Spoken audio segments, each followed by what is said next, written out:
Deadly City by Ivar Jorgensen. Part 1. He awoke slowly, like a man plodding knee-deep through the thick stuff of nightmares. There was no definite line between the dream state and wakefulness, only a dawning knowledge that he was finally conscious and would have to do something about it. He opened his eyes, but this made no difference. The blackness remained. The pain in his head brightened, and he reached up and found the big lump they'd evidently put on his head for good measure, a margin of safety. They must have been prudent people, because the bang on the head had hardly been necessary. The spiked drink which they had given him would have felled an ox. He remembered going down into the darkness after drinking it, and of knowing what it was. He remembered the helpless feeling. It did not worry him now. He was a philosophical person, and the fact he was still alive cancelled out the drink and its result. He thought, with savor, of the chestnut-haired girl who had watched him take the drink. She had worn a very low bodice, and that was where his eyes had been at the last moment, on the beautiful tanned breasts, until they'd wavered and puddled into a blur and then into nothing. The chestnut-haired girl had been nice, but now she was gone, and there were more pressing problems. He sat up, his hands behind him at the ends of stiff arms clawing into long undisturbed dust and filth. His movement stirred the dust, and it rose into his nostrils. He straightened and banged his head against a low ceiling. The pain made him sick for a minute, and he sat down to regain his senses. He cursed the ceiling, as a matter of course, in an agonized whisper. Ready to move again, he got onto his hands and knees and crawled cautiously forward, exploring as he went. His hand pushed through cobwebs and found a rough cement wall. He went around and around. It was all cement, all solid. Hell, they hadn't sealed him up in this place. There had been a way in, so there had to be a way out. He went around again. Then he tried the ceiling and found the opening. A wooden trap covering a 4x4 hole, covering it snugly. He pushed the trap away, and daylight streamed in. He raised himself up until he was eye level with a discarded shaving cream jar lying on the bricks of an alley. He could read the trademark on the jar and the slogan, "For the Meticulous Man." He pulled himself up into the alley. As a result of an orderly childhood, he replaced the wooden trap and kicked the shaving cream jar against a garbage can. He rubbed his chin and looked up and down the alley. It was high noon. An uncovered sun blazed down to tell him this. And there was no one in sight. He started walking toward the near mouth of the alley. He had been in that hole a long time, he decided.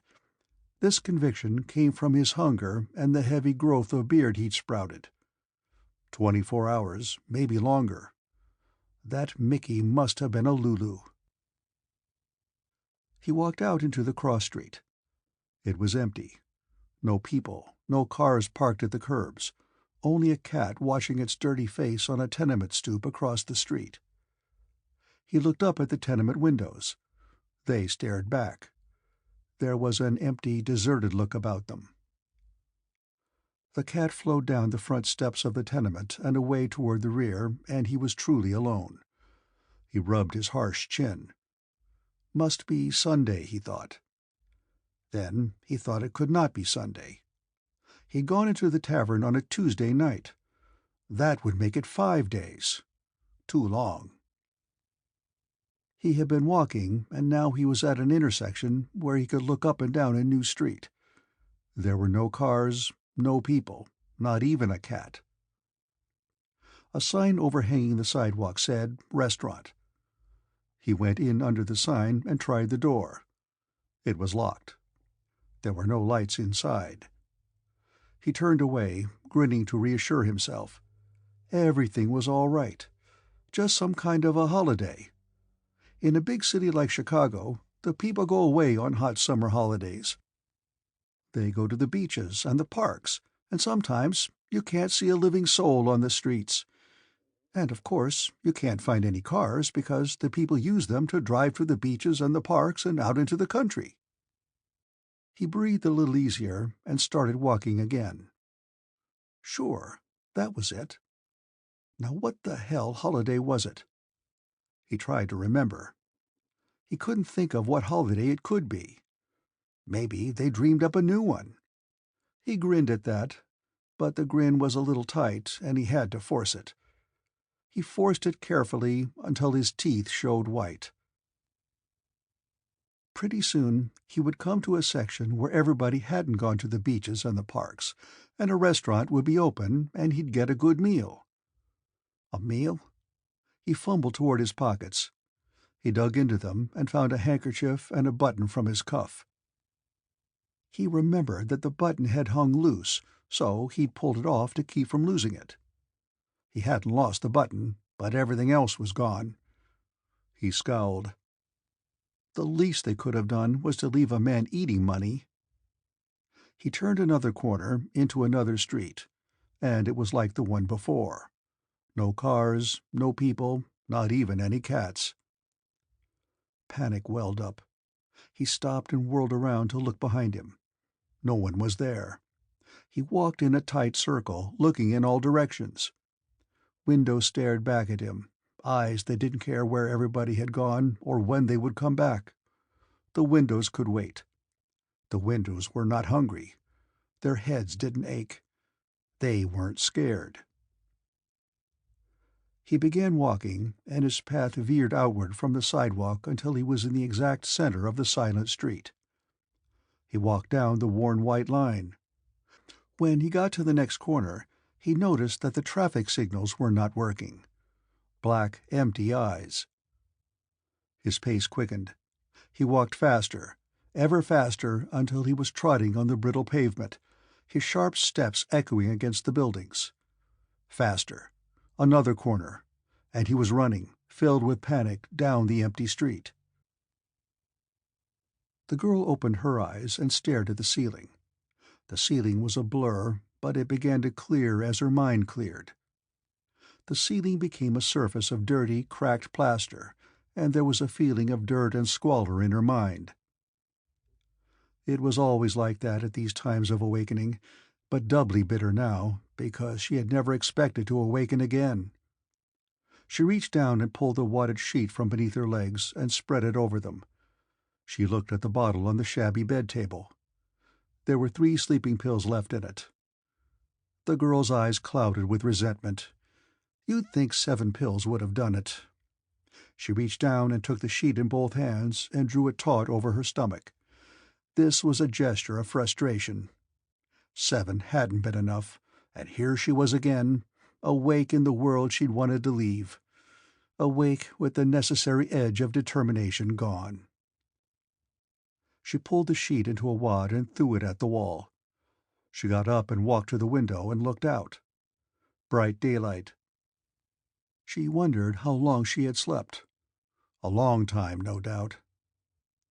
Her naked thigh pressed against the windowsill, and her bare stomach touched the dirty pane. Naked in the window, but it didn't matter, because it gave onto an air shaft and other windows so caked with grime as to be of no value as windows. But even aside from that, it didn't matter. It didn't matter in the least. She went to the washstand, her bare feet making no sound on the worn rug. She turned on the faucets, but no water came. No water, and she had a terrible thirst.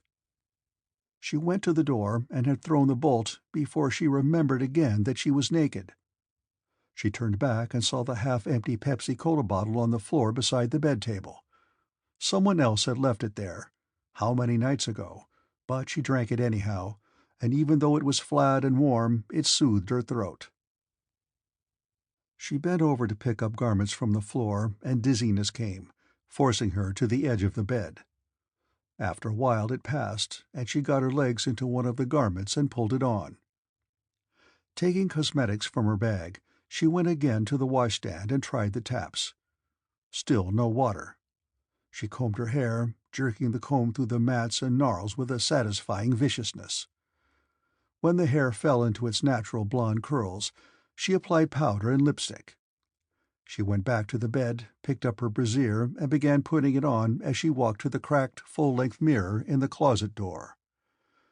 With the brassiere in place, she stood looking at her slim image. She essayed herself with complete impersonality. She shouldn't look as good as she did, not after the beating she'd taken. Not after the long nights and the days and the years, even though the years did not add up to very many. I could be someone's wife, she thought, with wry humor. I could be sending kids to school and going out to argue with the grocer about the tomatoes being too soft. I don't look bad at all. She raised her eyes until they were staring into their own images in the glass, and she spoke aloud in a low, wondering voice. She said, "Who the hell am I, anyway? Who am I? A body named Linda. That's who I am. No, that's what I am. A body's not a who, it's a what. 114 pounds of well-built blonde body called Linda, model 1931, no fender dents, nice paint job. Come in and drive me away. Price tag?" She bit into the lower lip she just finished reddening and turned quickly to walk to the bed and wriggle into her dress, a gray and green cotton, the only one she had. She picked up her bag and went to the door. There she stopped to turn and thumb her nose at the 3 sleeping pills in the bottle before she went out and closed the door after herself.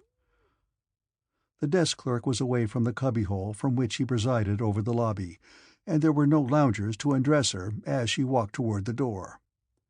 Nor was there anyone out in the street. The girl looked north and south. No cars in sight either. No buses waddling up to the curb to spew out passengers. The girl went 5 doors north and tried to enter a place called Tim's Hamburger House. As the lock held and the door refused to open, she saw that there were no lights on inside, no one behind the counter. The place was closed.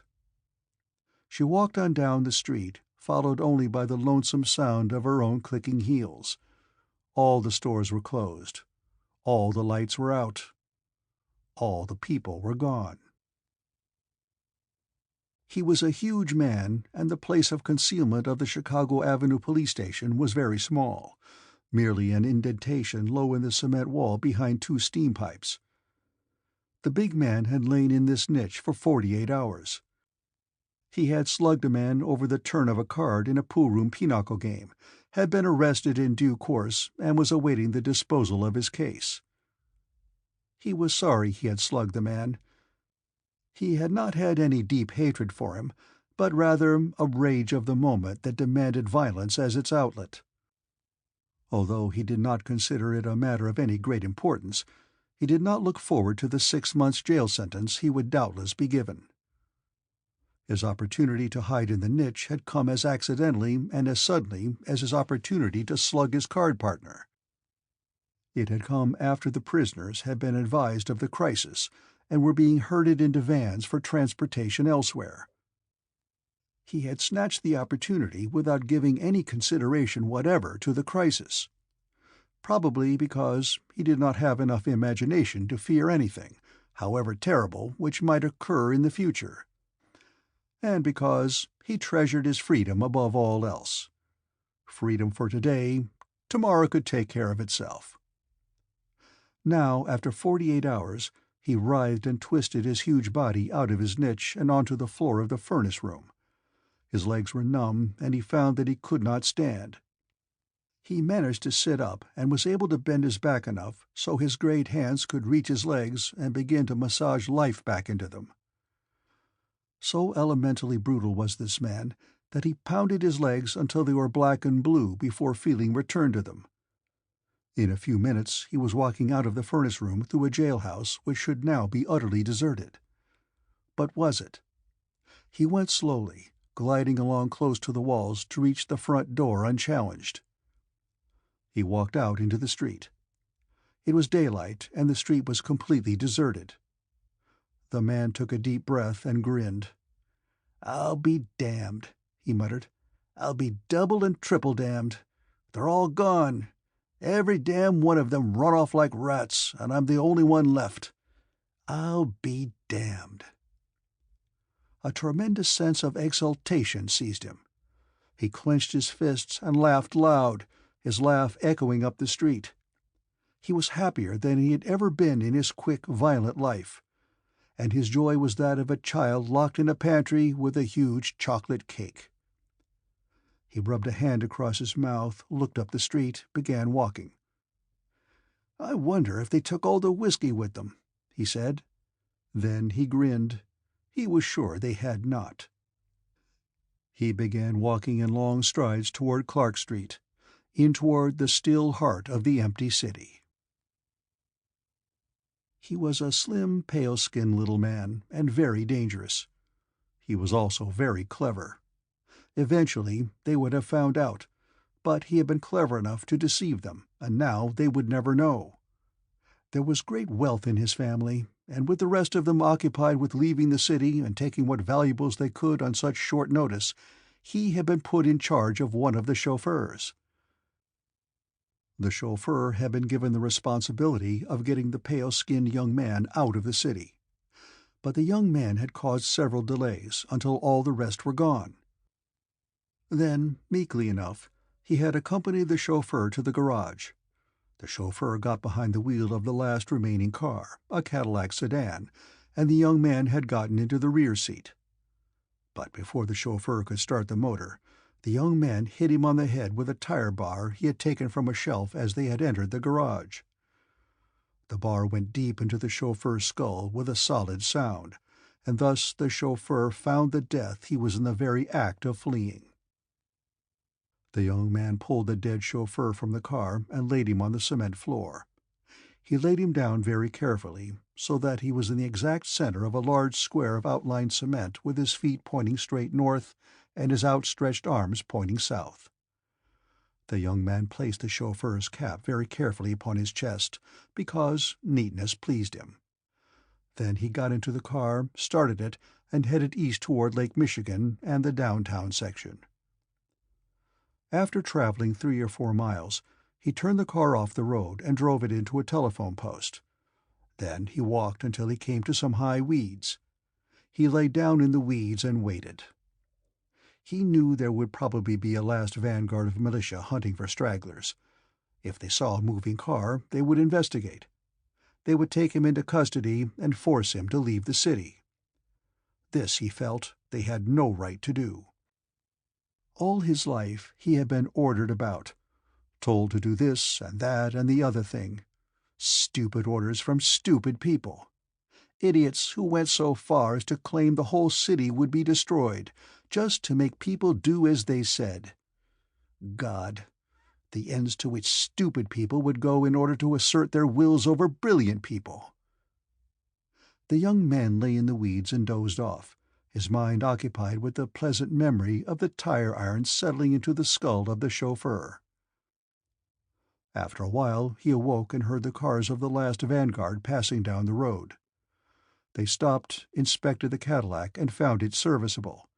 They took it with them, but they did not search the weeds along the road. When they had disappeared toward the west, the young man came back to the road and began walking east, in toward the city. Complete destruction in 2 days? Preposterous. The young man smiled. The girl was afraid. For hours she had walked the streets of the empty city, and the fear, strengthened by weariness, was now mounting toward terror. "One face," she whispered. "Just one person coming out of a house or walking across the street. That's all I ask. Somebody to tell me what this is all about. If I can find one person, I won't be afraid anymore." And the irony of it struck her. A few hours previously she had attempted suicide. Sick of herself and of all people, she had tried to end her own life. Therefore, by acknowledging death as the answer, she should now have no fear whatever of anything. Reconciled to crossing the bridge into death, no facet of life should have held terror for her. But the empty city did hold terror. One face, one moving form was all she asked for. Then a second irony. When she saw the man at the corner of Washington and Wells, her terror increased. They saw each other at almost the same moment. Both stopped and stared. Fingers of panic ran up the girl's spine. The man raised a hand and the spell was broken. The girl turned and ran, and there was more terror in her than there had been before. She knew how absurd this was, but still she ran blindly. What had she to fear? She knew all about men. All the things men could do they had already done to her. Murder was the ultimate, but she was fresh from a suicide attempt. Death should hold no terrors for her. She thought of these things as the man's footsteps sounded behind her, and she turned into a narrow alley, seeking a hiding place. She found none, and the man turned in after her. She found a passageway, entered with the same blindness which had brought her into the alley. There was a steel door at the end and a brick lying by the sill. The door was locked. She picked up the brick and turned. The man skidded on the filthy alley surface as he turned into the areaway. The girl raised the brick over her head. "Keep away! Stay away from me!" "Wait a minute! Take it easy! I'm not going to hurt you! Get away!" Her arm moved downward. The man rushed in and caught her wrist. The brick went over his shoulder, and the nails of her other hand raked his face. He seized her without regard for niceties, and they went to the ground. She fought with everything she had, and he methodically neutralized all her weapons, her hands, her legs, her teeth, until she could not move. "Leave me alone, please!" "What's wrong with you? I'm not going to hurt you. But I'm not going to let you hit me with a brick, either." "What do you want? Why did you chase me?" "Look, I'm a peaceful guy, but I'm not going to let you get away. I spent all afternoon looking for somebody. I found you, and you ran away. I came after you." "I haven't done anything to you." "That's silly talk. Come on, grow up. I said I'm not going to hurt you." "Let me up." "So you can run away again?" "Not for a while. I want to talk to you." I won't run. I was scared. I don't know why. You're hurting me." He got up, gingerly, and lifted her to her feet. He smiled, still holding both her hands. "I'm sorry. I guess it's natural for you to be scared. My name's Frank Brooks. I just want to find out what the hell happened to this town." He let her withdraw her hands, but he still blocked her escape. She moved a pace backward and straightened her clothing. "I don't know what happened. I was looking for someone, too."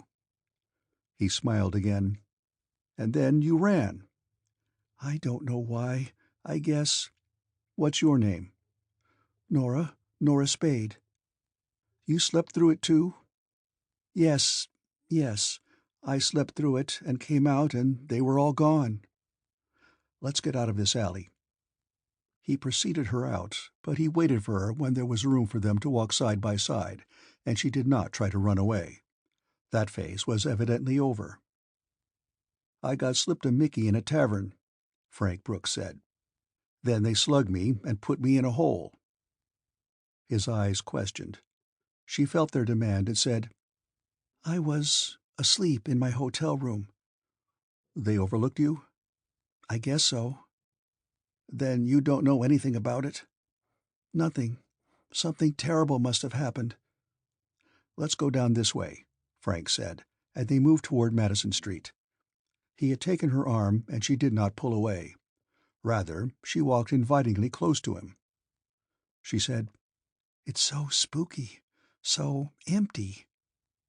"I guess that's what scared me." "It would scare anybody. There must have been an evacuation of some kind." "Maybe the Russians are going to drop a bomb." Frank shook his head. "That wouldn't explain it. I mean, the Russians wouldn't let us know ahead of time. Besides, the army would be here. Everybody wouldn't be gone." "There's been a lot of talk about germ warfare. Do you suppose the water, maybe, has been poisoned?" He shook his head. "The same thing holds true. Even if they moved the people out, the army would be here." "I don't know. It just doesn't make sense." "It happened, so it has to make sense. It was something that came up all of a sudden. They didn't have much more than 24 hours. He stopped suddenly and looked at her. We've got to get out of here." Nora Spade smiled for the first time, but without humor. "How? I haven't seen one car. The buses aren't running." His mind was elsewhere. They had started walking again. Funny, I didn't think of that before. Think of what? That anybody left in this town is a dead pigeon. The only reason they'd clear out a city would be to get away from certain death. That would mean death is here for anybody that stays. Funny. I was so busy looking for somebody to talk to that I never thought of that. I did. Is that what you were scared of? Not particularly. I'm not afraid to die. It was something else that scared me. The aloneness, I guess. We'd better start walking west, out of the city. Maybe we'll find a car or something. I don't think we'll find any cars. He drew her to a halt and looked into her face. You aren't afraid at all, are you? She thought for a moment. No, I guess not. Not of dying, that is. Dying is a normal thing. But I was afraid of the empty streets, nobody around. That was weird. It isn't weird now? Not as much. I wonder how much time we've got. Nora shrugged. I don't know, but I'm hungry. We can fix that. I broke into a restaurant a few blocks back and got myself a sandwich. I think there's still food around. They couldn't take it all with them. They were on Madison Street, and they turned east on the south side of the street. Nora said, I wonder if there are any other people still here, like us. I think there must be. Not very many, but a few.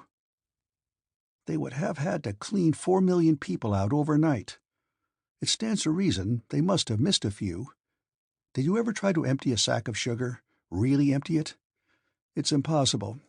Some of the grains always stick to the sack. A few minutes later, the wisdom of this observation was proven when they came to a restaurant with the front window broken out, and saw a man and a woman sitting at one of the tables.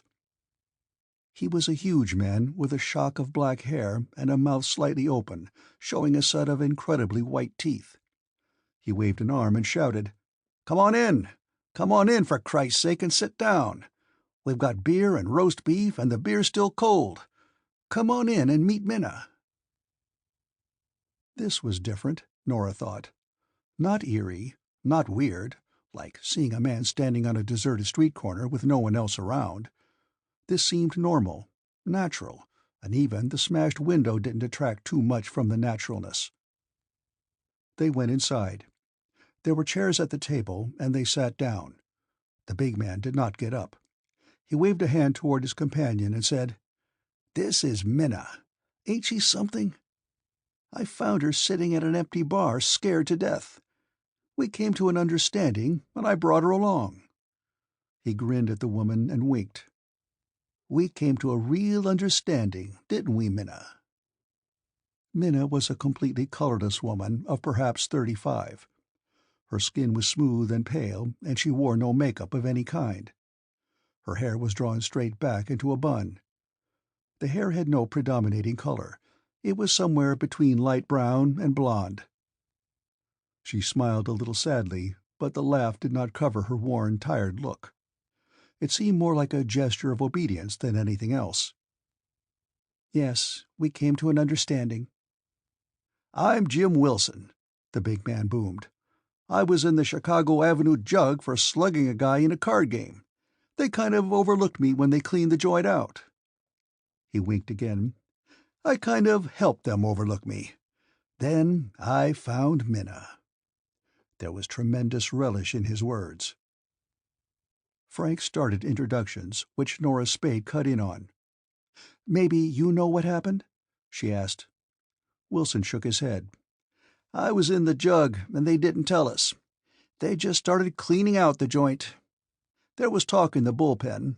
Invasion or something. Nobody knew for sure. Have some beer and meat." Nora turned to the quiet Minna. "Did you hear anything?" "Naw," Wilson said with a kind of affectionate contempt. "She don't know anything about it. She lived in some attic dump and was down with a sore throat. She took some pills or something, and when she woke up, they were gone." I went to work and—" Minna began, but Wilson cut her off. "She swabs out some joints on Chicago Avenue for a living, and that was how she happened to be sitting in that tavern. It's payday, and Minna was waiting for her dough." He exploded into laughter and slapped the table with a huge hand. "Can you beat that? Waiting for her pay at a time like this!" Frank Brooks set down his beer bottle. The beer was cold, and it tasted good. "Have you met anybody else? There must be some other people around." "Uh-uh. Haven't met anybody but Minna." He turned his eyes on the woman again, then got to his feet. "Come on, Minna. You and I got to have a little conference. We got things to talk about." Grinning, he walked toward the rear of the restaurant. Minna got up more slowly. She followed him behind the counter and into the rear of the place. Alone with Nora, Frank said, "You aren't eating. Want me to look for something else?" "No, I'm not very hungry. I was just wondering—" "Wondering about what?" "When it will happen. When whatever is going to happen, you know what I mean." "I'd rather know what's going to happen. I hate puzzles. It's hell to have to get killed and not know what killed you." "We aren't being very sensible, are we?" "How do you mean?" "We should at least act normal." "I don't get it." Nora frowned in slight annoyance. "Normal people would be trying to reach safety. They wouldn't be sitting in a restaurant drinking beer. We should be trying to get away, even if it does mean walking. Normal people would be trying to get away." Frank stared at his bottle for a moment. "We should be scared stiff, shouldn't we?" It was Nora's turn to ponder. "I'm not sure. Maybe not. I know I'm not fighting anything inside. Fear, I mean. I just don't seem to care one way or another." "I care," Frank replied. "I care. I don't want to die. But we're faced with a situation, and either way it's a gamble. We might be dead before I finish this bottle of beer. If that's true, why not sit here and be comfortable? Or we might have time to walk far enough to get out of range of whatever it is that chased everybody." "Which way do you think it is?" "I don't think we have time to get out of town. They cleaned it out too fast. We need at least 4 or 5 hours to get away. If we had that much time, the army, or whoever did it, would still be around." "Maybe they didn't know themselves when it was going to happen." He made an impatient gesture. "What difference does it make? We're in a situation we didn't ask to get in. Our luck put us here, and I'm damned if I'm going to kick a hole in the ceiling and yell for help." Nora was going to reply, but at that moment Jim Wilson came striding out front.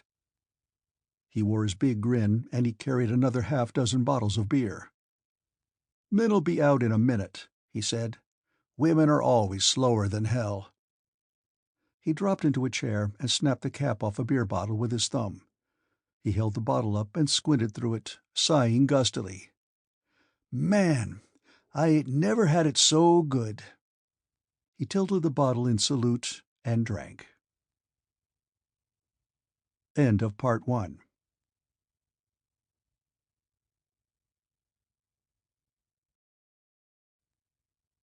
Part 2.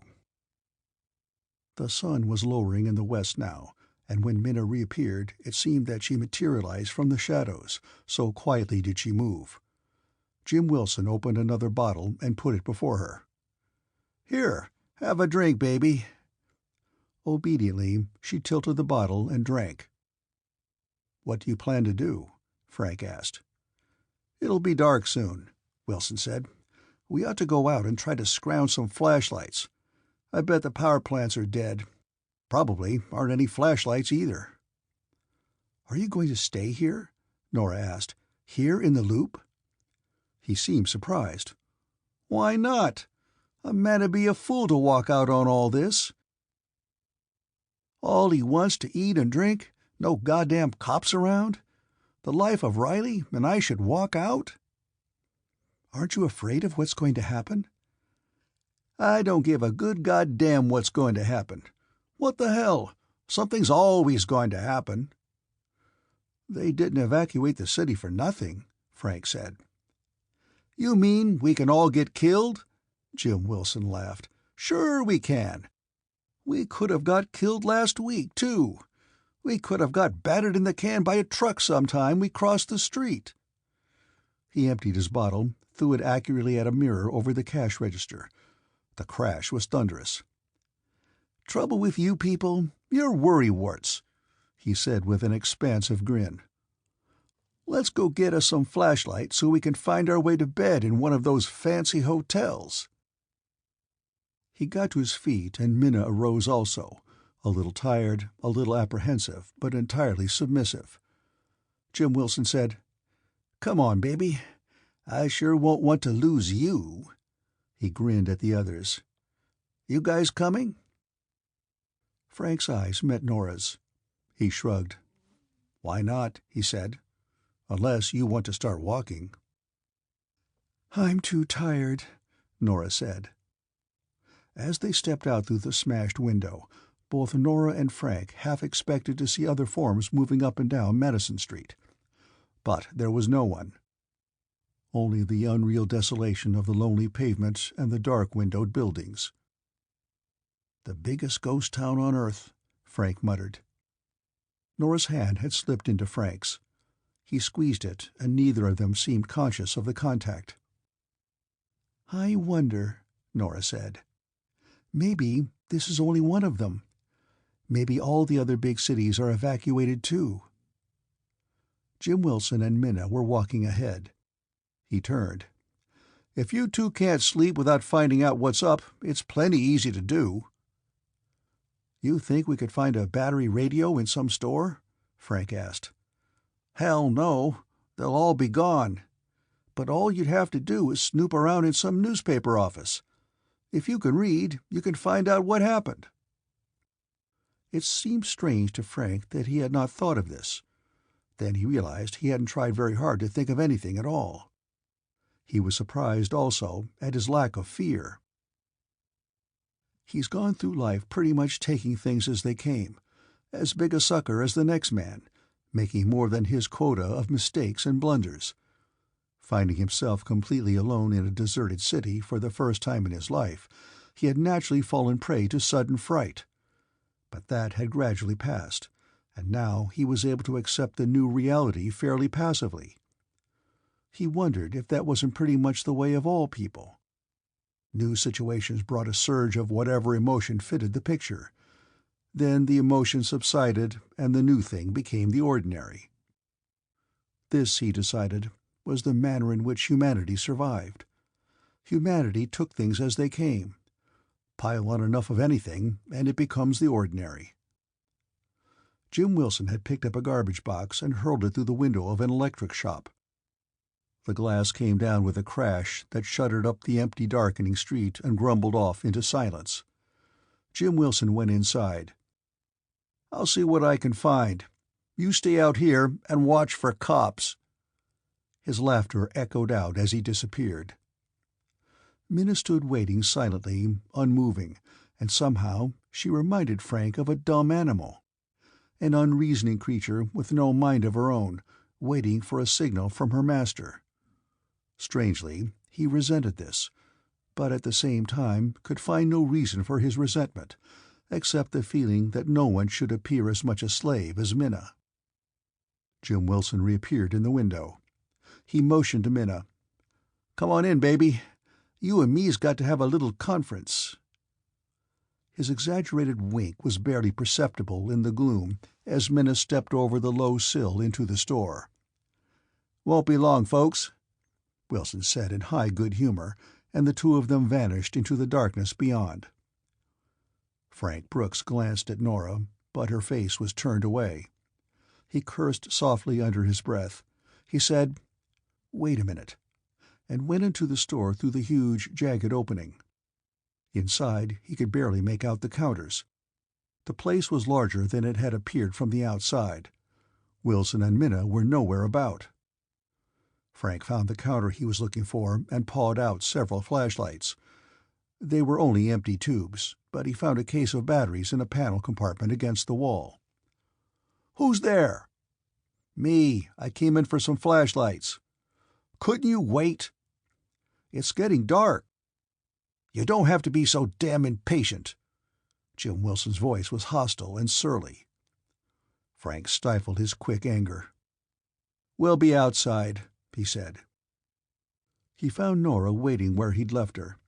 He loaded batteries into 4 flashlights before Jim Wilson and Minna reappeared. Wilson's good humor was back. "How about the Morrison or the Sherman?" he said. "Or do you want to get real ritzy and walk up to the Drake?" "My feet hurt," Minna said. The woman spoke so rarely, Frank Brooks was startled by her words. "Morrison's the closest," Jim Wilson said. "Let's go." He took Minna by the arm and swung off up the street. Frank and Nora fell in behind. Nora shivered. Frank, holding her arm, asked, "Cold?" "No, it's just all unreal again." "I see what you mean." "I never expected to see the loop dark. I can't get used to it." A vagrant, whispering wind picked up a scrap of paper and whirled it along the street. It caught against Nora's ankle. She jerked perceptibly and kicked the scrap away. The wind caught it again and spiraled it away into the darkness. "I want to tell you something," she said. "Tell away." "I told you before that I slept through the evacuation, or whatever it was. That wasn't exactly true. I did sleep through it, but it was my fault. I put myself to sleep." "I don't get it." "I tried to kill myself. Sleeping tablets. 7 of them. They weren't enough." Frank said nothing while they paced off 10 steps through the dark canyon that was Madison Street. Nora wondered if he had heard. "I tried to commit suicide." "Why?" "I was tired of life, I guess." "What do you want? Sympathy?" The sudden harshness in his voice brought her eyes around, but his face was a white blur. No, I don't think so." "Well, you won't get it from me. Suicide is silly. You can have troubles and all that. Everybody has them. But suicide? Why did you try it?" A high, thin whine, a wordless vibration of eloquence, needled out of the darkness into their ears. The shock was like a sudden shower of ice water dashed over their bodies. Nora's fingers dug into Frank's arm, but he did not feel the cutting nails. There's someone out there in the street." 25 feet ahead of where Frank and Nora stood frozen, there burst the booming voice of Jim Wilson. "What the hell was that?" And the shock was dispelled. The white circle from Wilson's flash bit out across the blackness to outline movement on the far side of the street. Then Frank Brooks' light and Nora's went exploring. "There's somebody over there," Wilson bellowed. "Hey, you! Show your face! Quit sneaking around!" Frank's light swept an arc that clearly outlined the buildings across the street, and then weakened as it swung westward. There was something or someone back there, but obscured by the dimness. He was swept by a sense of unreality again. "Did you see them?" Nora's light beam had dropped to her feet as though she feared to point it out into the darkness. "I thought I saw something." Jim Wilson was swearing industriously. "There was a guy over there. He ducked around the corner. Some damn fool out scrounging. Wish I had a gun." Frank and Nora moved ahead, and the 4 stood in a group. "Put out your lights," Wilson said. "They make good targets if the jerk's got any weapons." They stood in the darkness, Nora holding tightly to Frank's arm. Frank said, "That was the damnedest noise I ever heard." "Like a siren?" Frank thought Jim Wilson spoke hopefully, as though wanting somebody to agree with him. "Not like any I ever heard. Not like a whistle either. More of a moan. Let's get into that goddamn hotel, and—" Jim Wilson's words were cut off by a new welling up of the melancholy howling. It had a new pattern this time. It sounded from many places. Not nearer, Frank thought, than Lake Street on the north, but spreading outward and backward and growing fainter until it died on the wind. Nora was shivering, clinging to Frank without reserve. Jim Wilson said, "I'll be damned if it doesn't sound like a signal of some kind." "Maybe it's a language, a way of communication." "But who the hell's communicating?" "How would I know?" "We best get to that hotel and bar a few doors. A man can't fight in the dark, and nothing to fight with." They hurried up the street, but it was all different now. Gone was the illusion of being alone. Gone the sense of solitude. Around them, the ghost town had come suddenly alive. Sinister forces more frightening than the previous solitude had now to be reckoned with. "Something's happened.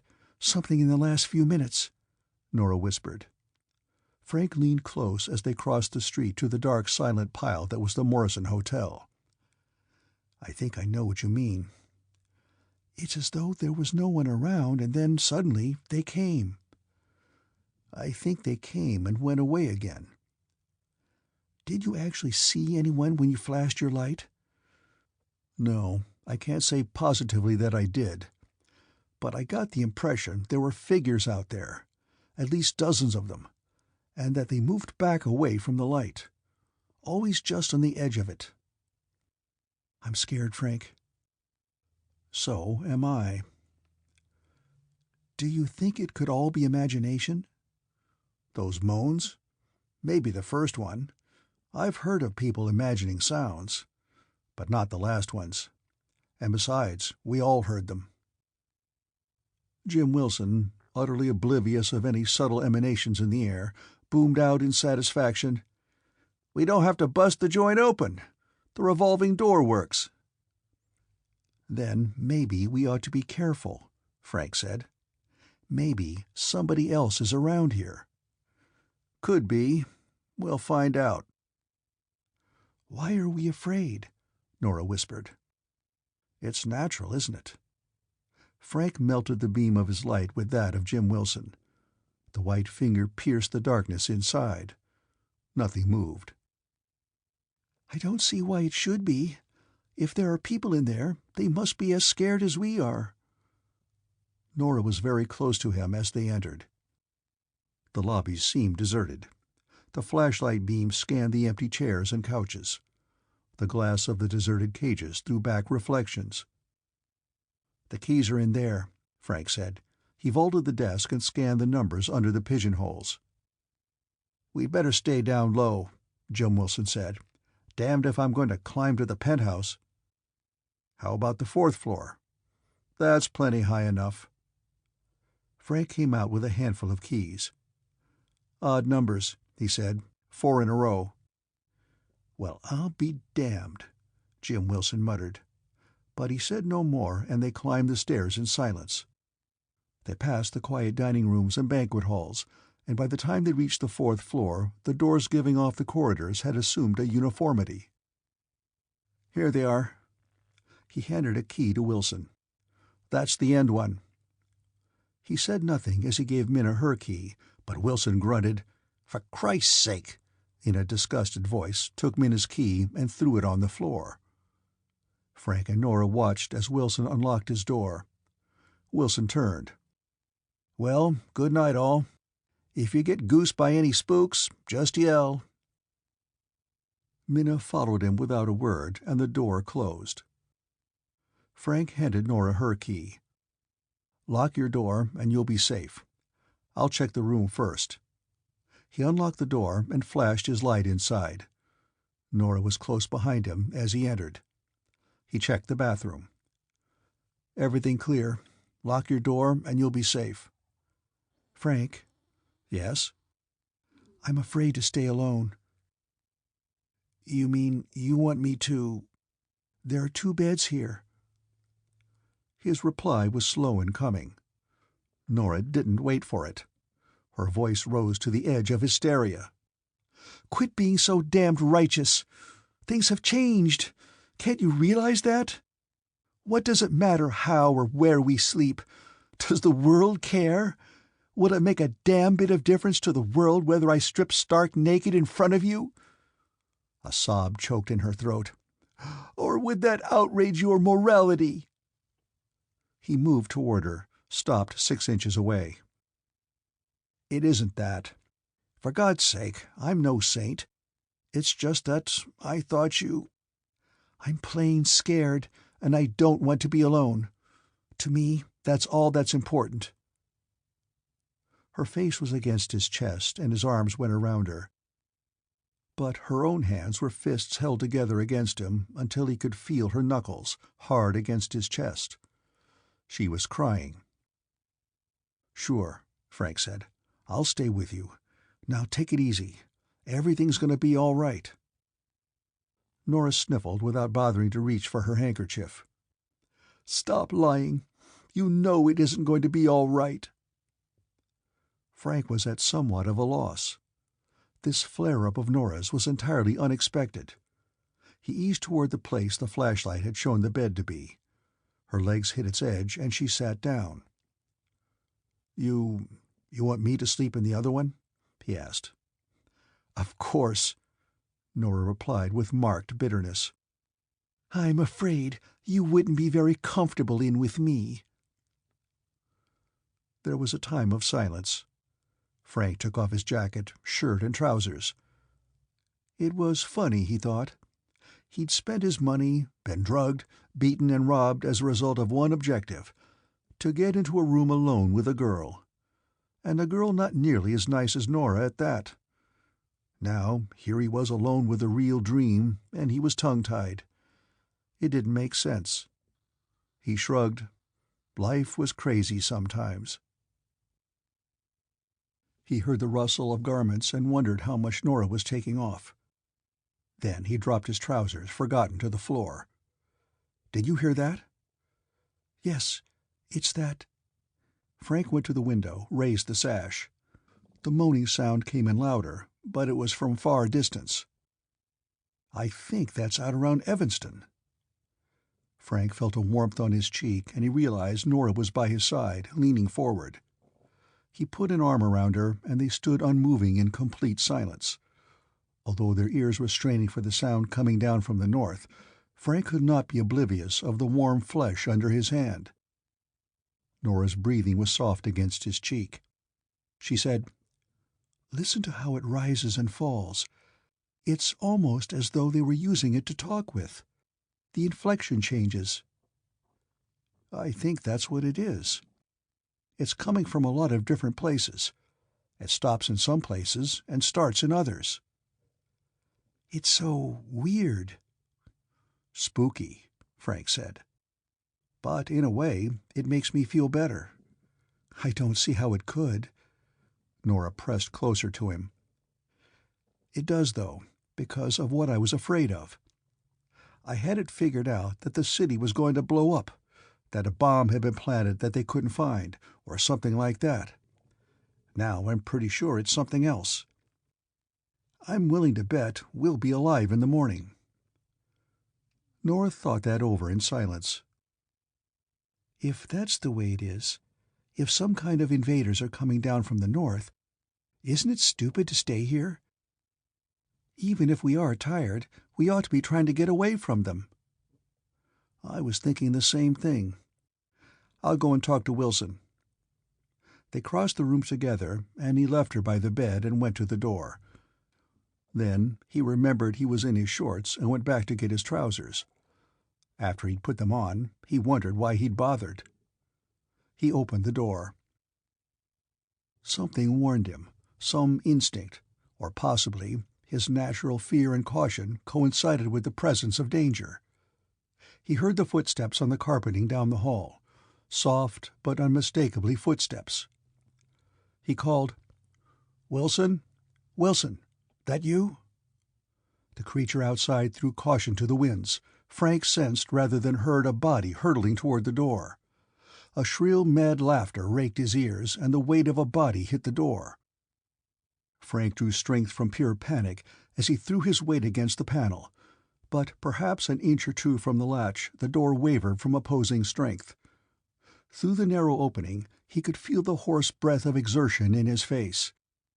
Insane giggles and curses sounded through the black stillness. Frank had the wild conviction he was losing the battle, and added strength came from somewhere. He heaved, and there was a scream, and he knew he had at least one finger caught between the door and the jamb. He threw his weight against the door with frenzied effort and heard the squash of the finger. The voice kited up to a shriek of agony, like that of a wounded animal. Even with his life at stake, and the life of Nora, Frank could not deliberately slice the man's fingers off. Even as he fought the urge and called himself a fool, he allowed the door to give slightly inward. The hand was jerked to safety. At that moment, another door opened close by, and Jim Wilson's voice boomed, "What the hell's going on out here?" Simultaneous with this, racing footsteps receded down the hall, and from the well of the stairway came a whining cry of pain. "Jumping jeez!" Wilson bellowed. "We got company! We ain't alone!" "He tried to get into my room." "You shouldn't have opened the door. Nora okay?" "Yeah, she's all right." "Tell her to stay in her room, and you do the same. We'd be crazy to go after that coot in the dark. He'll keep till morning." Frank closed the door, double-locked it, and went back to Nora's bed. He could hear a soft sobbing. He reached down and pulled back the covers, and the sobbing came louder. Then he was down on the bed, and she was in his arms. She cried until the panic subsided, while he held her and said nothing. After a while, she got control of herself. "Don't leave me, Frank," she begged. "Please, don't leave me." He stroked her shoulder. "I won't," he whispered. They lay for a long time in utter silence, each seeking strength in the other's closeness. The silence was finally broken by Nora. "Frank?" "Yes?" "Do you want me?" He did not answer. "If you want me, you can have me, Frank." Frank said nothing. "I told you today that I tried to commit suicide, remember?" "I remember." "That was the truth. I did it because I was tired of everything. Because I've made a terrible mess of things. I didn't want to go on living." He remained silent, holding her. As she spoke again, her voice sharpened. "Can't you understand what I'm telling you? I'm no good. I'm just a bum. Other men have had me. Why shouldn't you? Why should you be cheated out of what other men have had?" He remained silent. After a few moments, Nora said, "For God's sake, talk. Say something." "How do you feel about it now? Will you try again to kill yourself the next chance you get?" "No. No, I don't think I'll ever try it again." "Then things must look better." "I don't know about that. I just don't want to do it now." She did not urge him this time, and he was slow in speaking. "It's kind of funny. It really is. Don't get the idea I've got morals. I haven't. I've had my share of women. I was working on one the night they slipped me the Mickey, the night before I woke up to this tomb of a city. But now, tonight, it's kind of different. I feel like I want to protect you. Is that strange?" "No," she said quietly. "I guess not." They lay there silently, their thoughts going off into the blackness of the sepulchral night. After a long while, Nora's even breathing told him she was asleep. He got up quietly, covered her, and went to the other bed. But before he slept, the weird wailings from out Evanston way came again, rose and fell in that strange conversational cadence, then died away into nothing. Frank awoke to the first fingers of daylight. Nora still slept. He dressed and stood for some moments with his hand on the doorknob. Then he threw the bolt and cautiously opened the door. The hallway was deserted. At this point it came to him forcibly that he was not a brave man. All his life, he realized, he had avoided physical danger, and had refused to recognize the true reason for so doing. He had classified himself as a man who dodged trouble through good sense, that the truly civilized person went out of his way to keep the peace. He realized now that that attitude was merely salve for his ego. He faced the empty corridor and did not wish to proceed further. But stripped of the lifelong alibi, he forced himself to walk through the doorway, closed the door softly, and moved toward the stairs. He paused in front of the door behind which Jim Wilson and Minna were no doubt sleeping. He stared at it wistfully. It certainly would not be a mark of cowardice to get Jim Wilson up under circumstances such as these. In fact, he would be a fool not to do so. Stubbornness forbade such a move, however. He walked softly toward the place where the hallway dead-ended and became a cross-corridor. He made the turn carefully, pressed against one wall. There was no one in sight. He got to the stairway and started down. His muscles and nerves tightened with each step. When he reached the lobby, he was ready to jump sky-high at the drop of a pin. But no one dropped any pins, and he reached the modernistic glass doorway to the drugstore with only silence screaming in his ears. The door was unlocked. One hinge squeaked slightly as he pushed the door inward. It was in the drugstore that Frank found signs of the fourth-floor intruder. An inside counter near the prescription department was red with blood. Bandages and first-aid supplies had been unboxed and thrown around with abandon. Here the man had no doubt administered to his smashed hand. But where had he gone? Asleep, probably, in one of the rooms upstairs. Frank wished fervently for a weapon. Beyond doubt, there was not a gun left in the loop.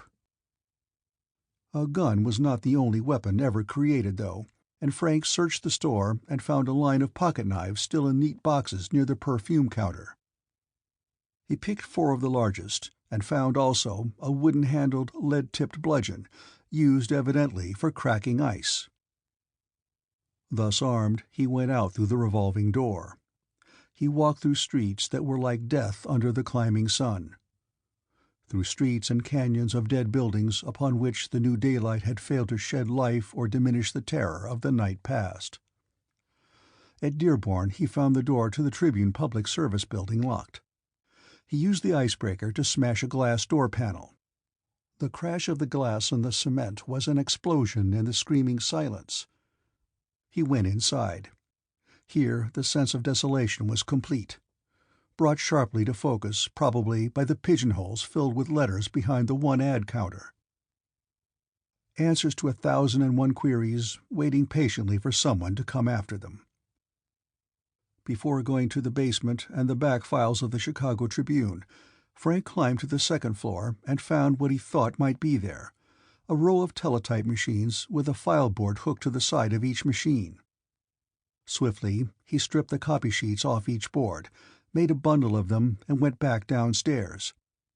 He covered the block back to the hotel at a dog trot, filled with a sudden urge to get back to the 4th floor as soon as possible. He stopped in the drugstore and filled his pockets with soap, a razor, shaving cream, and face lotion. As an afterthought, he picked up a lavish cosmetic kit that retailed, according to the price tag, for $38 plus tax. He let himself back into the room and closed the door softly. Nora rolled over, exposing a shoulder and one breast. The breast held his gaze for a full minute. Then a feeling of guilt swept him, and he went into the bathroom and closed the door. Luckily, a supply tank on the roof still contained water, and Frank was able to shower and shave. Dressed again, he felt like a new man. But he regretted not hunting up a haberdashery shop and getting himself a clean shirt. Nora had still not awakened when he came out of the bathroom. He went to the bed and stood looking down at her for some time. Then he touched her shoulder. "Wake up. It's morning." Nora stirred. Her eyes opened, but Frank got the impression she did not really awaken for several seconds. Her eyes went to his face, to the window, back to his face. "What time is it?" "I don't know. I think it's around 8 o'clock." Nora stretched both arms luxuriously.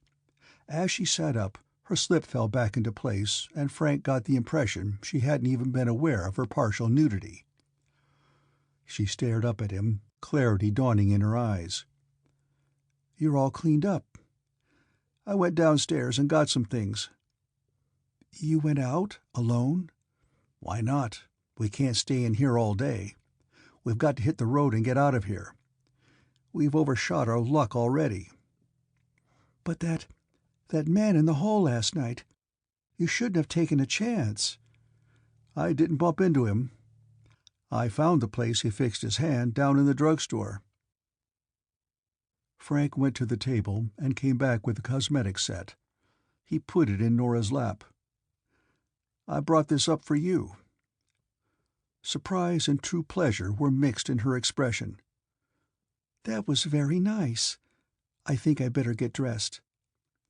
Frank turned toward the window where he had left the bundle of teletype clips. "I've got a little reading to do." As he sat down, he saw from the corner of his eye a flash of slim brown legs moving toward the bathroom. Just inside the door, Nora turned. "Are Jim Wilson and Minna up yet?"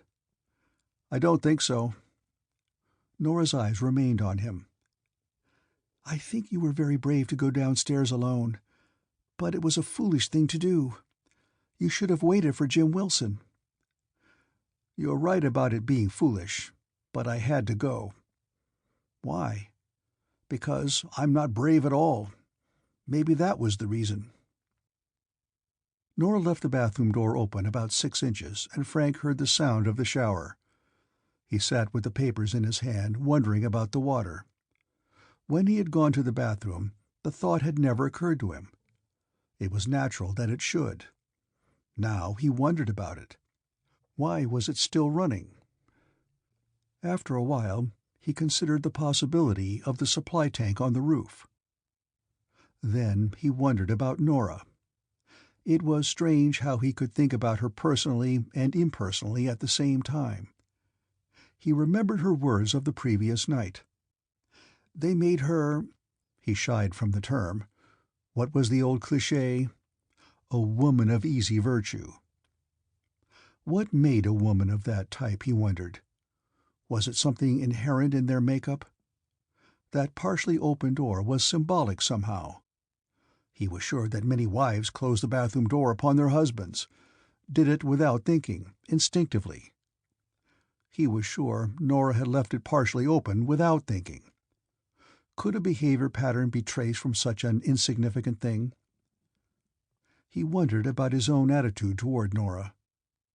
He had drawn away from what she'd offered him during the night. And yet from no sense of disgust. There was certainly far more about Nora to attract than to repel.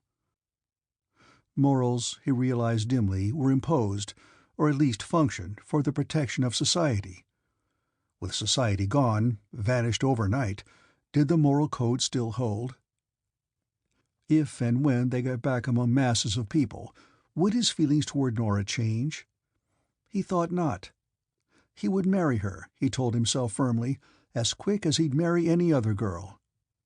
He would not hold what she was against her. "I guess I'm just fundamentally unmoral myself," he thought, and began reading the news clips. End of Part 2.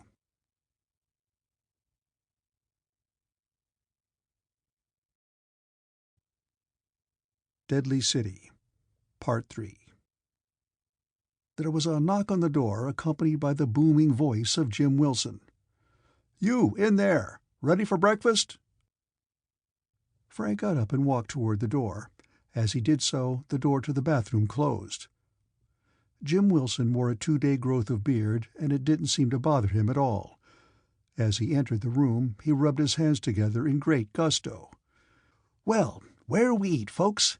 Let's pick the classiest restaurant in town. Nothing but the best for Minna here."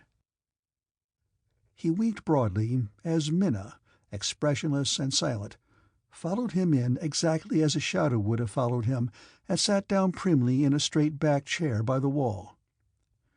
"We'd better start moving south," Frank said, "and not bother about breakfast."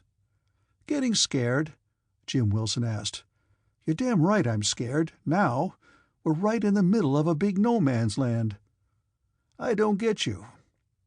At that moment the bathroom door opened and Nora came out. Jim Wilson forgot about the question he'd asked. He let forth a loud whistle of appreciation. Then he turned his eyes on Frank, and his thought was crystal clear. He was envying Frank the night just past. A sudden irritation welled up in Frank Brooks, a distinct feeling of disgust.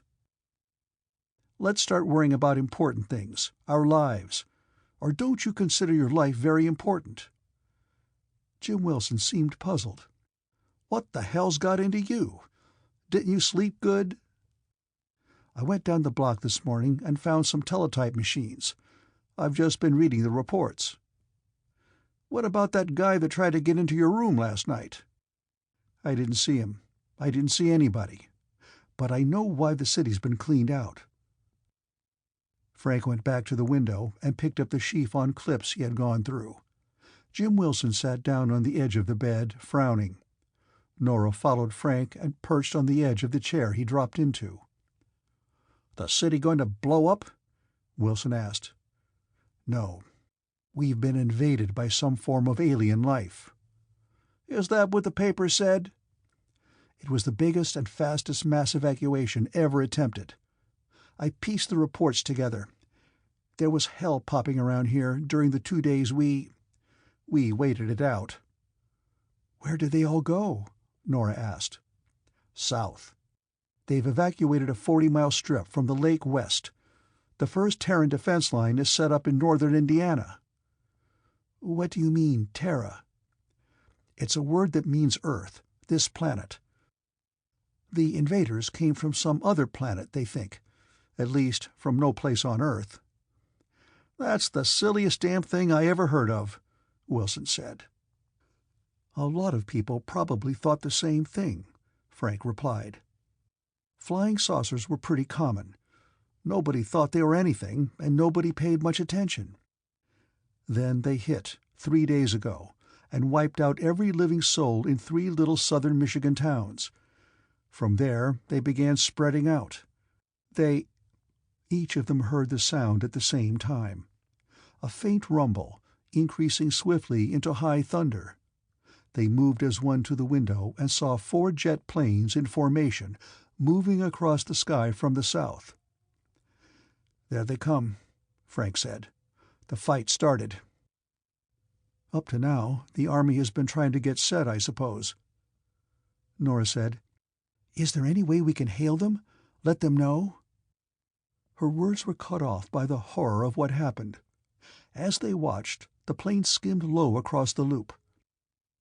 At a point approximately over Lake Street, Frank estimated, the planes were annihilated.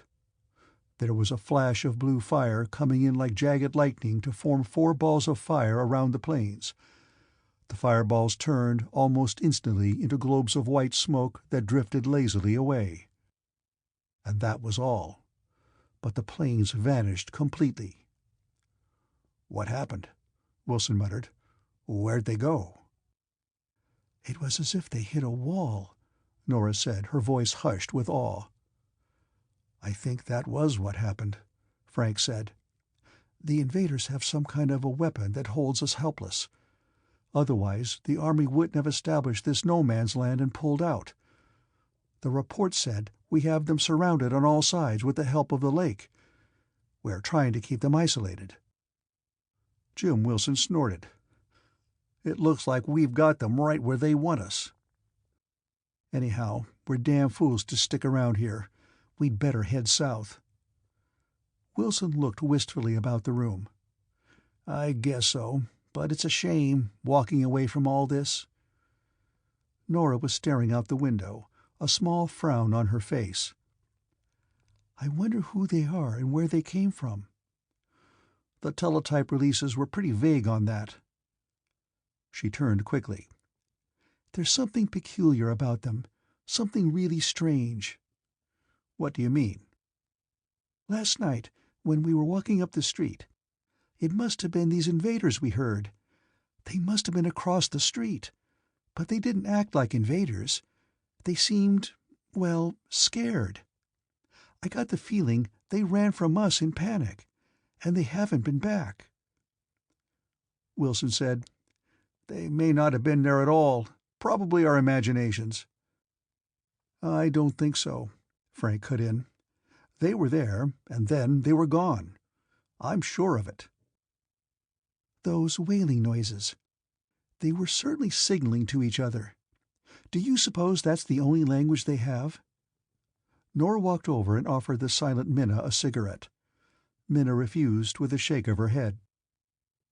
"I wish we knew what they look like," Frank said. "But let's not sit here talking. Let's get going." Jim Wilson was scowling. There was a marked sullenness in his manner. "Not Minna and me. I've changed my mind. I'm sticking here." Frank blinked in surprise. "Are you crazy? We've run our luck out already. Did you see what happened to those planes?" "The hell with the planes. We've got it good here. This I like. I like it a lot. We'll stay." "Okay," Frank replied hotly, "but talk for yourself. You're not making Minna stay." Wilson's eyes narrowed. "I'm not? Look, Buster, how about minding your own goddamn business?" The vague feelings of disgust Frank had had now crystallized into words. "I won't let you get away with it. You think I'm blind? Hauling her into the back room every 10 minutes? Don't you think I know why? You're nothing but a damn sex maniac. You've got her terrorized until she's afraid to open her mouth. She goes with us." Jim Wilson was on his feet. His face blazed with rage. The urge to kill was written in the crouch of his body and the twist of his mouth. "You goddamn nosy little squirt! I'll—" Wilson charged across the short intervening distance. His arms went out in a clutching motion. But Frank Brooks wasn't full of knockout drops this time, and with a clear head he was no pushover. Blinded with rage, Jim Wilson was a pushover. Frank stepped in between his outstretched arms and slugged him squarely on top of the head with the telephone. Wilson went down like a felled steer. The scream came from Minna as she sprang across the room. She had turned from a colorless rag doll into a tigress. She hit Frank square in the belly with small fists at the end of stiff, outstretched arms. The full force of her charge was behind the fists, and Frank went backward over the bed. Minna did not follow up her attack. She dropped to the floor beside Jim Wilson and took his huge head in her lap. "You killed him," she sobbed. You murderer! You killed him! You had no right!" Frank sat wide-eyed. "Minna, for God's sake, I was helping you. I did it for you." "Why don't you mind your business? I didn't ask you to protect me. I don't need any protection, not from Jim." "You mean you didn't mind the way he's treated you?" "You've killed him. Killed him." Minna raised her head slowly. She looked at Frank as though she saw him for the first time. "You're a fool," she said dully. "A big fool. What right have you got to meddle with other people's affairs? Are you God or something, to run people's lives?" "Minna, I—" It was as though he hadn't spoken. "Do you know what it's like to have nobody? All your life to go on and grow older without anybody? I didn't have no one, and then Jim came along and wanted me." Frank walked close to her and bent down. She reacted like a tiger. "Leave him alone! Leave him alone! You've done enough!" Nonplussed, Frank backed away. "People with big noses, always sticking them in. That's you. Was that any of your business what he wanted of me? Did I complain?" "I'm sorry, Minna. I didn't know." "I'd rather go into back rooms with him than stay in front rooms with nobody."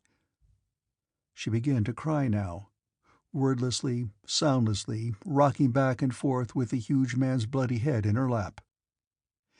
"Any time," she crooned, "any time I would."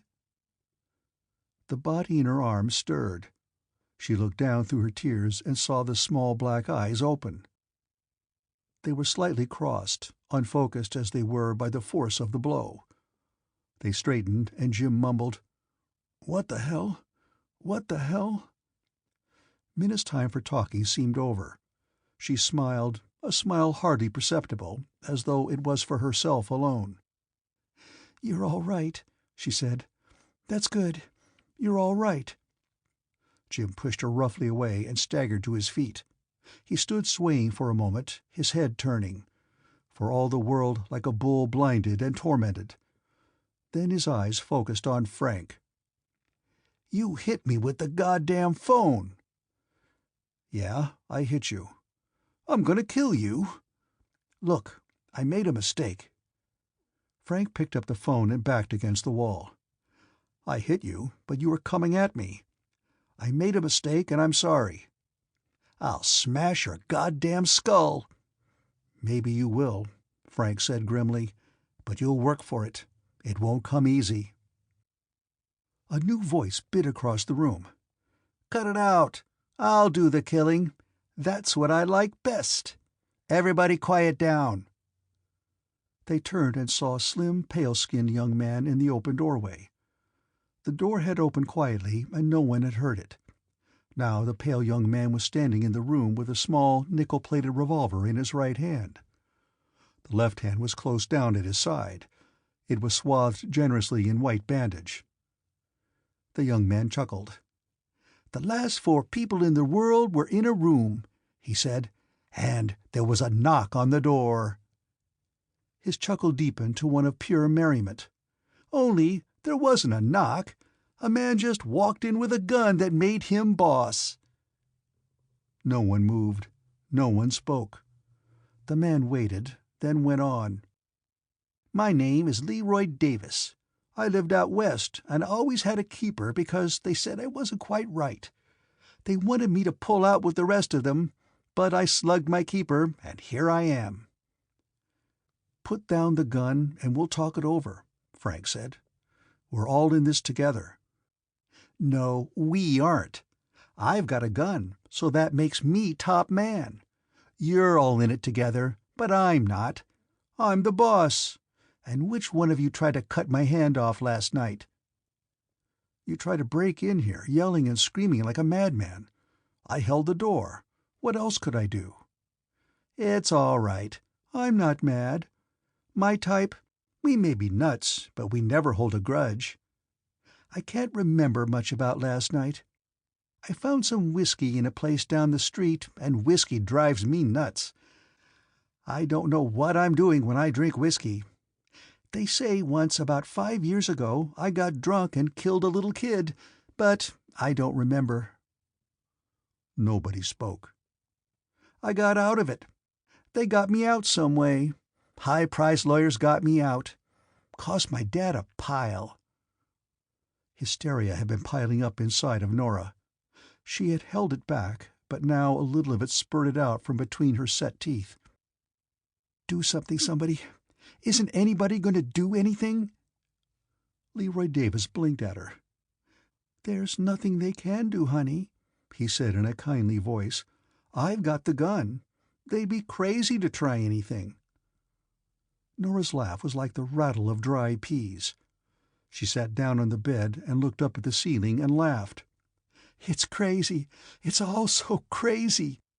We're sitting here in a doomed city with some kind of alien invaders all around us, and we don't know what they look like. They haven't hurt us at all. We don't even know what they look like. We don't worry a bit about them because we're too busy trying to kill each other." Frank Brooks took Nora by the arm. "Stop it. Quit laughing like that." Nora shook him off. "Maybe we need someone to take us over. It's all pretty crazy." "Stop it." Nora's eyes dulled down as she looked at Frank. She dropped her head and seemed a little ashamed of herself. "I'm sorry. I'll be quiet." Jim Wilson had been standing by the wall looking first at the newcomer, then back at Frank Brooks. Wilson seemed confused as to who his true enemy really was. Finally, he took a step toward Leroy Davis. Frank Brooks stopped him with emotion, but kept his eyes on Davis. "Have you seen anybody else?" Davis regarded Frank with long, careful consideration. His eyes were bright and bird-like. They reminded Frank of a squirrel's eyes. Davis said, "I bumped into an old man out on Halsted Street. He wanted to know where everybody had gone. He asked me, but I didn't know." "What happened to the old man?" Nora asked. She asked the question as though dreading to do it, but as though some compulsion forced her to speak. "I shot him," Davis said cheerfully. "It was a favor, really. Here was this old man staggering down the street with nothing but a lot of wasted years to show for his efforts. He was no good alive, and he didn't have the courage to die." Davis stopped and cocked his head brightly. "You know, I think that's what's been wrong with the world. Too many people without the guts to die, and a law against killing them." It had now dawned upon Jim Wilson that they were faced by a maniac. His eyes met those of Frank Brooks, and they were, on this point at least, in complete agreement. A working procedure sprang up, unworded between them. Jim Wilson took a slow, casual step toward the homicidal maniac. "You didn't see anyone else?" Frank asked. Davis ignored the question. "Look at it this way," he said. "In the old days, they had Texas longhorns, thin, stringy cattle that gave up meat as tough as leather. Do we have cattle like that today? No, because we bred out the weak line." Frank said, "There are some cigarettes on that table if you want one." Jim Wilson took another slow step toward Davis. Davis said, "We bred with intelligence, with a thought to what a steer was for, and we produced a walking chunk of meat as wide as it is long." "Uh-huh," Frank said. "Get the point? See what I'm driving at? Humans are more important than cattle, but can we make them breed intelligently? Oh, no. That interferes with damn silly human liberties. You can't tell a man he can have only 2 kids. It's his God-given right to have 12 when the damn moron can't support 3. Get what I mean?" Sure, I get it." "You better think it over, mister. And tell that fat bastard to quit sneaking up on me, or I'll blow his brains all over the carpet." If the situation hadn't been so grim, it would have appeared ludicrous. Jim Wilson, feeling success almost in his grasp, was balanced on tiptoe for a lunge. He teetered, almost lost his balance, and fell back against the wall. "Take it easy," Frank said. "I'll take it easy," Davis replied. "I'll kill every goddamn one of you." He pointed the gun at Jim Wilson. "Starting with him." "Now wait a minute," Frank said. "You're unreasonable. What right have you got to do that? What about the law of survival? You're standing there with a gun on us. You're going to kill us. Isn't it natural to try anything we can to save our own lives?" A look of admiration brightened Davis' eyes. "Say, I like you. You're all right. You're logical. A man can talk to you. If there's anything I like, it's talking to a logical man." "Thanks. Too bad I'm going to have to kill you. We could sit down and have some nice long talks together." "Why do you want to kill us?" Minna asked. She had not spoken before. In fact, she had spoken so seldom during the entire time they'd been together that her voice was a novelty to Frank. He was inclined to discount her tirade on the floor with Wilson's head in her lap. She had been a different person then. Now she had lapsed back into her old shell. Davis regarded thoughtfully. "Must you have a reason?" "You should have a reason to kill people." Davis said, "All right, if it will make you any happier. I told you about killing my keeper when they tried to make me leave town. He got in the car behind the wheel. I got into the back seat and split his skull with a tire iron." "What's that got to do with us?" "Just this. Tommy was a better person than any one of you or all of you put together. If he had to die, what right have you got to live?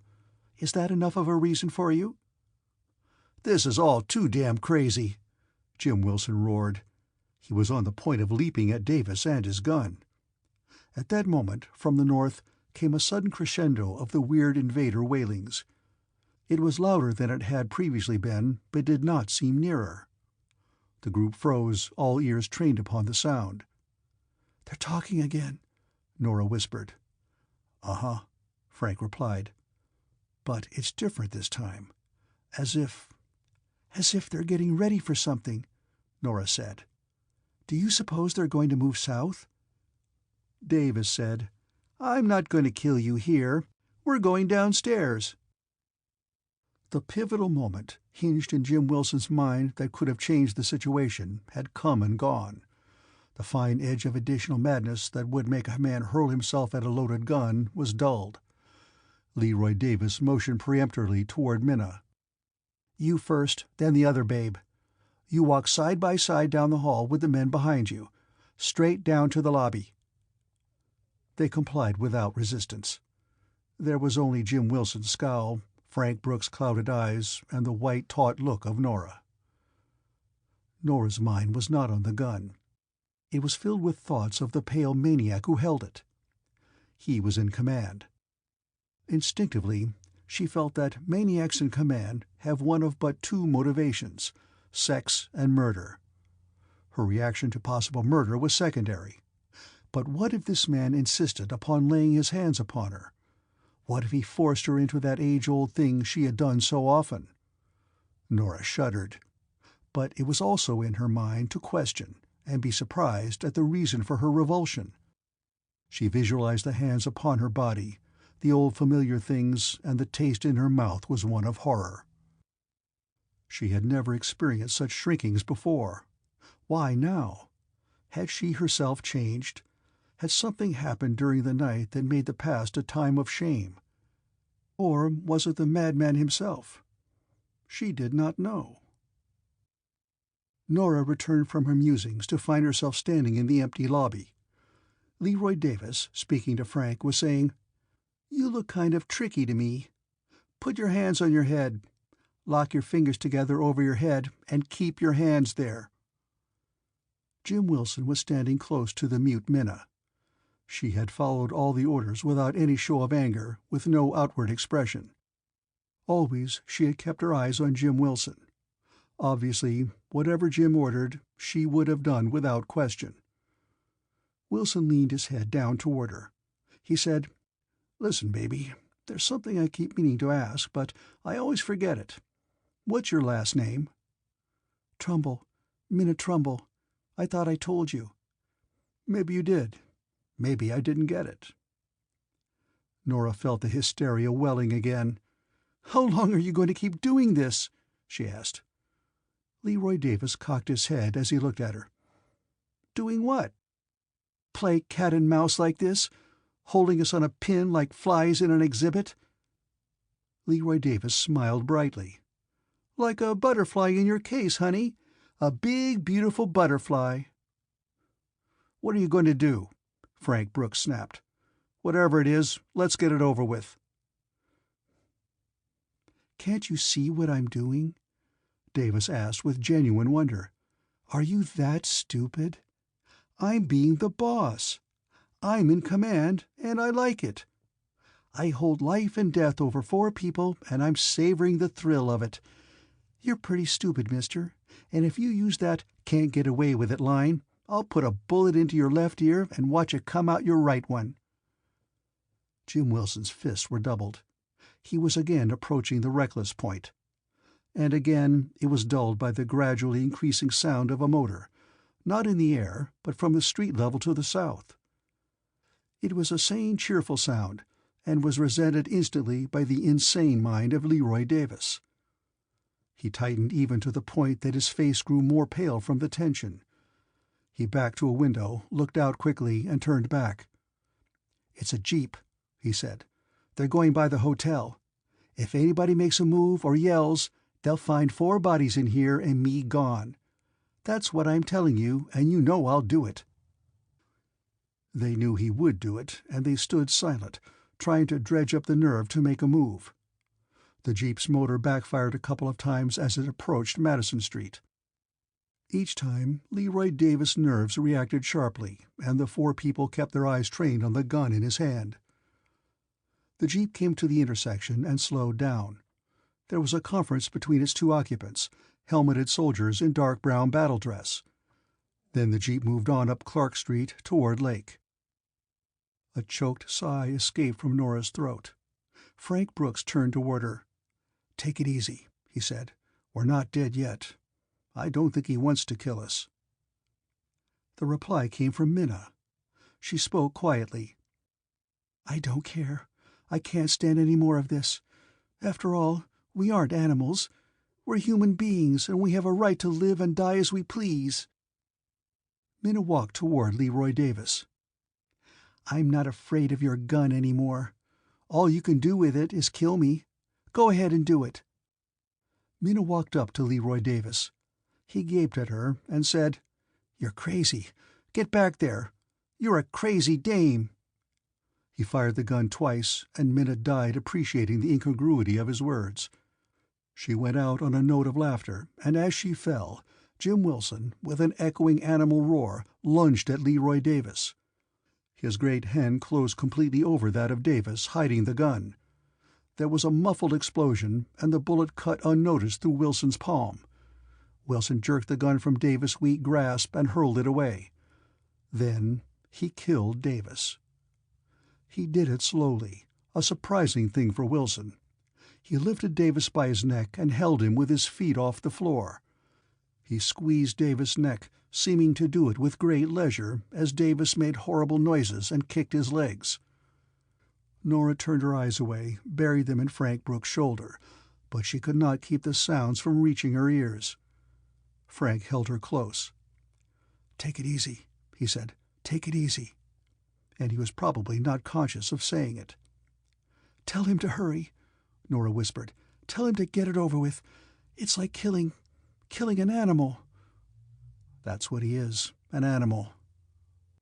Frank Brooks stared in fascination at Leroy Davis' distorted, darkening face. It was beyond semblance of anything human now. The eyes bulged, and the tongue came from his mouth as though frantically seeking relief. The animal sounds quieted and died away. Nora heard the sound of the body falling to the floor, a limp, soft sound of finality. She turned and saw Jim Wilson with his hands still extended and cupped. The terrible hands from which the stench of a terrible life was drifting away into empty air. Wilson looked down at his handiwork. "He's dead," Wilson said slowly. He turned to face Frank and Nora. There was a great disappointment in his face. "That's all there is to it," he said dully. "He's just dead." Without knowing it for what it was, Jim Wilson was full of the futile aftertaste of revenge. He bent down to pick up Minna's body. There was a small blue hole in the right cheek and another over the left eye. With a glance at Frank and Nora, Jim Wilson covered the wounds with his hand, as though they were not decent. He picked her up in his arms and walked across the lobby and up the stairs with the slow, quiet tread of a weary man. The sound of the jeep welled up again, but it was further away now. Frank Brooks took Nora's hand and they hurried out into the street. As they crossed the sidewalk, the sound of the jeep was drowned by a sudden swelling of the wailings to the northward. On still a new note, they rose and fell on the still air. A note of panic, of new knowledge it seemed, but Frank and Nora were not paying close attention. The sounds of the jeep motor had come from the west, and they got within sight of the Madison Well intersection in time to see the jeep hurtle southward at its maximum speed. Frank yelled and waved his arms, but he knew he had been neither seen nor heard. They were given little time for disappointment, however, because a new center of interest appeared to the northward. From around the corner of Washington Street into Clark moved three strange figures. There was a mixture of belligerence and distress in their actions.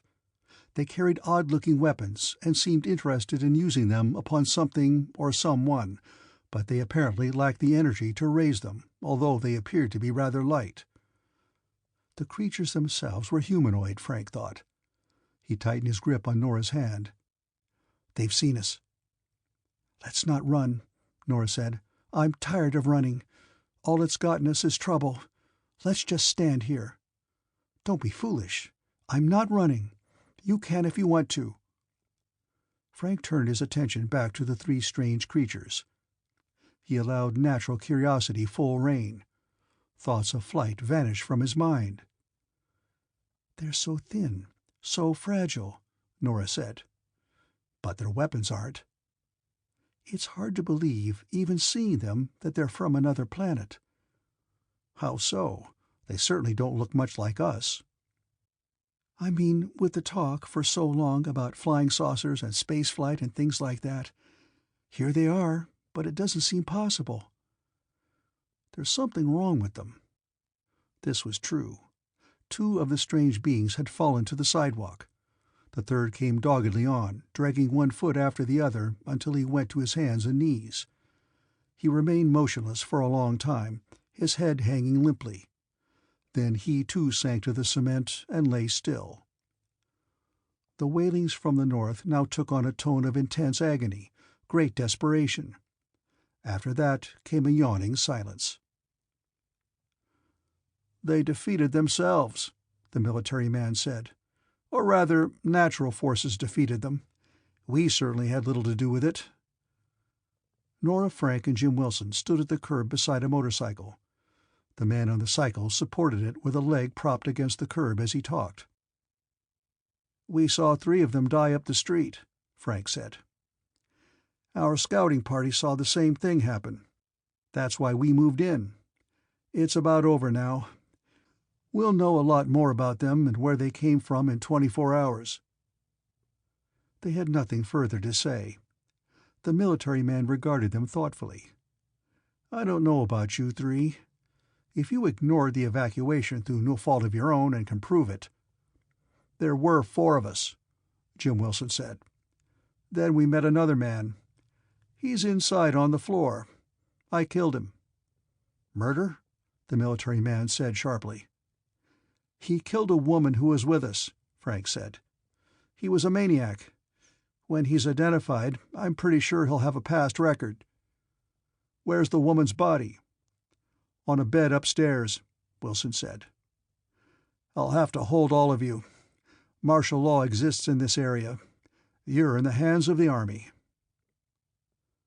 The streets were full of people now, going about their business, pushing and jostling, eating in the restaurants, making electricity for the lights, generating power for the telephones.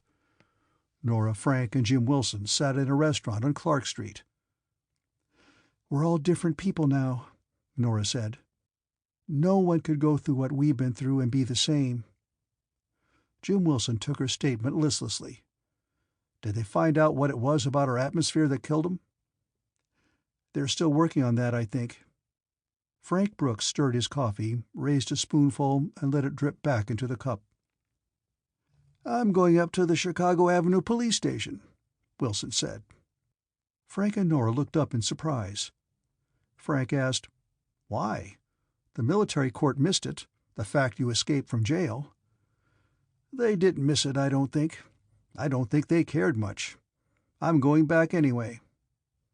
"It won't be much of a rap." "No, a pretty small one. I want to get it over with." He got up from his chair. "So long. Maybe I'll see you around." "So long. Goodbye." Frank said, "I think I'll beat it, too. I've got a job in a factory up north. Maybe they're operating again." He got to his feet and stood awkwardly by the table. "Besides, I've got some pay coming." Nora didn't say anything. Frank said, "Well, so long. Maybe I'll see you around." "Maybe. Goodbye." Frank Brooks walked north on Clark Street. He was glad to get away from the restaurant. Nora was a good kid, but hell, you didn't take up with a hooker. A guy played around, but you didn't stick with them. But it made a guy think. He was past the kid stage. It was time for him to find a girl and settle down. A guy didn't want to knock around all his life. Nora walked west on Madison Street. Then she remembered the Halsted Street slums were in that direction and turned south on Wells. She had $9 in her bag, and that worried her. You couldn't get along on $9 in Chicago very long. There was a tavern on Jackson near Wells. Nora went inside. The barkeep didn't frown at her. That was good. She went to the bar and ordered a beer and was served. After a while a man came in. A middle-aged man who might have just come to Chicago, whose bags might still be at the LaSalle Street station down the block. The man looked at Nora, then away. After a while, looked at her again. Nora smiled. End of Part 3. The End of Deadly City by Ivar Jorgensen.